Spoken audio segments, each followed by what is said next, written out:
No vídeo de hoje nós vamos começar falando sobre o nhenhenhen das montadoras de veículo, e a nhenhenhen mesmo.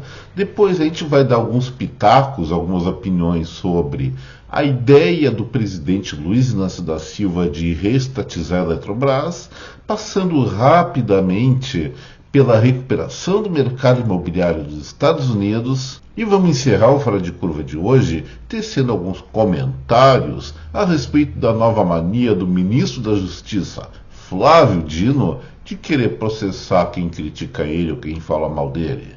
Vamos para o trabalho então, gente, que tem bastante assunto e coisa muito interessante para a gente conversar. Lembrando, meu nome é Eduardo Starosta e esse é o canal Fora de Curva.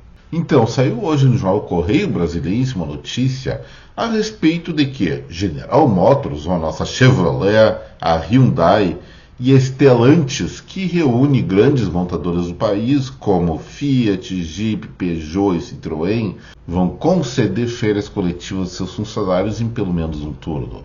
Por que isso? Não é falta de semicondutores, como estão argumentando. É simplesmente em função de carros encalhados nas concessionárias, nos pátios das fábricas, e não tem mais aonde colocar novos veículos para fazer um estoque maior ainda, e estão chorando as pitangas, estão dizendo que o problema é de juros, falando das importações de veículos que eles querem bloquear para conseguir vender melhor no mercado interno. Será que eles estão com razão? Olha, gente, nesse caso eu posso dar muita confiança que na maior parte dos argumentos eles não têm praticamente nenhuma razão. Sim, a tributação sobre automóveis é muito cara, mas é algo que atinge todas as empresas, não desequilibra a competitividade. Mas então por que não está vendendo tanto carro assim? Será que o brasileiro já está duro, sem dinheiro, na pindaíba? Não é bem isso, porque a gente herdou, ainda do ano passado, a maior massa salarial no Brasil dos últimos anos. Então dinheiro não falta. Pode-se dizer sim, juros altos. Isso sim, a Selic a 13,75% põe os financiamentos no âmbito dos bancos mais tradicionais, dos maiores bancos aqui do nosso país, lá nas alturas, pagando juros acima de 2% ao mês. Mas, gente, vamos lembrar que cada montadora aqui do Brasil, especialmente as principais, tem sua própria instituição financeira, seu próprio banco.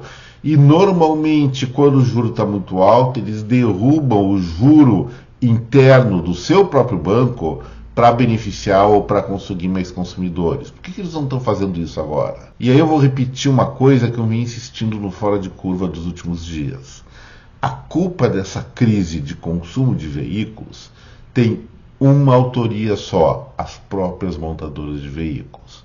Olha só, nos últimos 5 anos, o preço médio dos carros novos no Brasil, carro zero, aumentou 85%, frente a uma inflação de 32%. Ou seja, crescimento real de mais de 40% no preço do carro que a gente consome aqui no Brasil. Pode ser carro popular, pode ser carro um pouco mais requintado, até veículos de luxo, e isso vem acontecendo no mercado brasileiro. Qual foi a opção que eles tiveram algum tempo atrás, alguns anos, especialmente depois que começou a pandemia?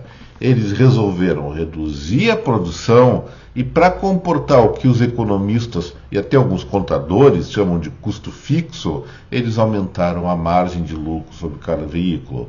Então veio essa alta de preços para comportar uma produção menor, e agora não querem voltar aos preços de antigamente por conta de que o dinheirinho que eles estão ganhando por cada carro vendido aqui está muito bom. Mas uma situação dessas não dura muito tempo. É uma situação quase de cartel, porque todas as fábricas, as maiores fábricas, fizeram esse mesmo movimento. Mas se nós temos um mercado atrativo, podemos oferecer um produto competitivo por menor preço, é lógico que quem tem essas condições vai entrar no mercado brasileiro para competir, e é o que está acontecendo com várias indústrias chinesas que estão chegando aqui no Brasil.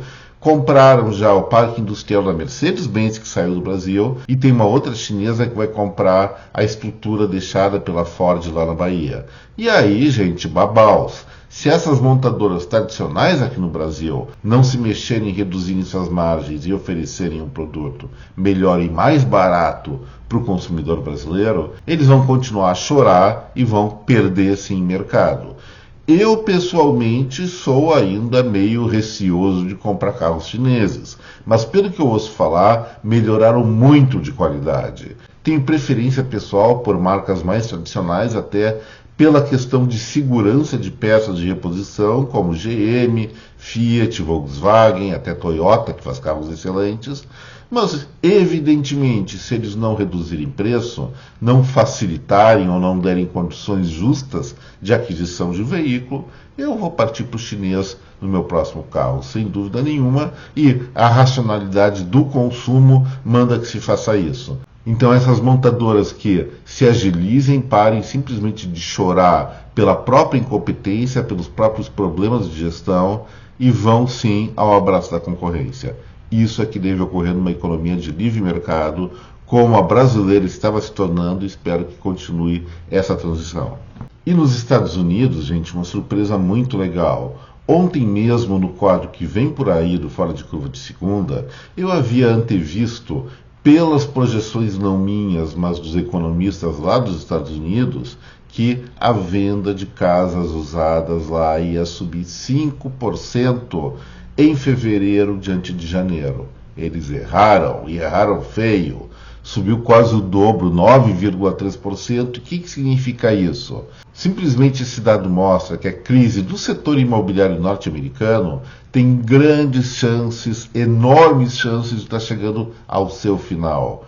Quando sobe o preço das casas usadas, e dessa maneira 9,3%, isso significa que todo o mercado está se movimentando. E com isso, os exportadores brasileiros de madeira, esquadrias e outros materiais de construção, até móveis, podem começar a arregaçar as mangas, porque os negócios por lá vão voltar. E isso é muito bom também para a economia mundial. Porque o aumento da aquisição de imóveis nos Estados Unidos, sejam novos ou usados, movimenta uma série de engrenagens lá mesmo na América do Norte, mas também no mundo, e isso pode vir a significar que o Brasil vai se beneficiar, talvez de uma maneira um pouco secundária. E agora, fazendo uma transiçãozinha, não muito perfeita, entre economia e política, o nosso presidente da República, Luiz Inácio da Silva, realmente está muito brabo com o que se fez 7 anos antes do seu governo.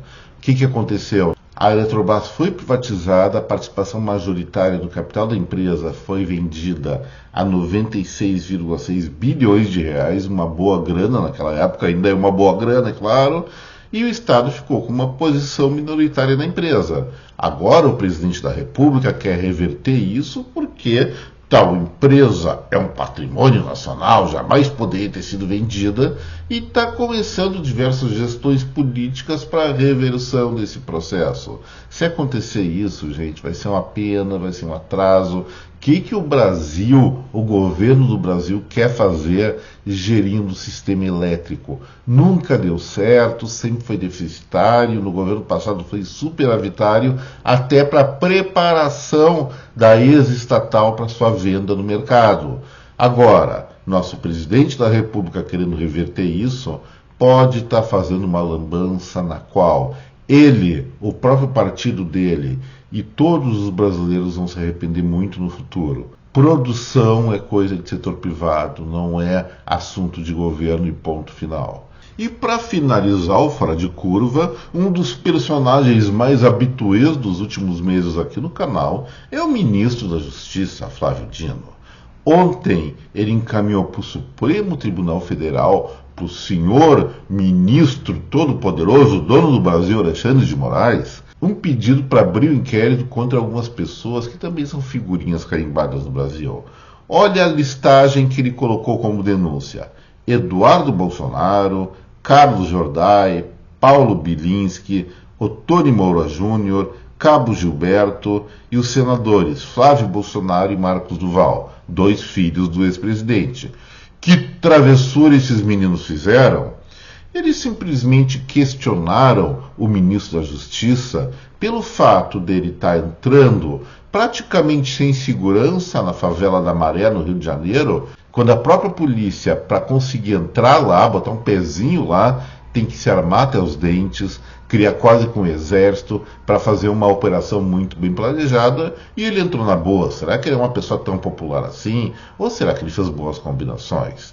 E é sobre essas boas combinações eventuais que esses parlamentares estão questionando a atuação do Flávio Dino, supondo que ele tem algum tipo de relação com a criminalidade que praticamente governa aquela comunidade. Será que tem ou será que não tem? Olha, eu não vou dar meu prognóstico, mas realmente é muito estranho que uma autoridade pública entre tão facilmente no local que é praticamente bloqueado para todas as outras autoridades do nosso país.